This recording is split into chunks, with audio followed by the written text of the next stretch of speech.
కడప జిల్లా ప్రొద్దుటూరు మార్చి 18 నుంచి 22 వరకు ఢిల్లీలో జరిగిన all India civil services wait lifting power lifting టోర్నమెంట్లో కడప జిల్లా ప్రొద్దుటూరు జిల్లా ప్రభుత్వ ఆసుపత్రి నుంచి నర్సింగ్ ఆఫీసర్లు బి మానస, షేక్ నూరి ఫాతిమాలు పాల్గొన్నారు.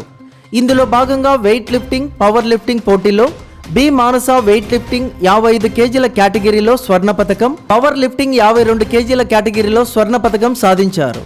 అలాగే Noori Fatima weight lifting power lifting 76 కేజీల కేటగిరీలో 4వ స్థానంలో నిలిచారు. ఆంధ్రప్రదేశ్ మహిళా టీం ఛాంపియన్ సాధించారు.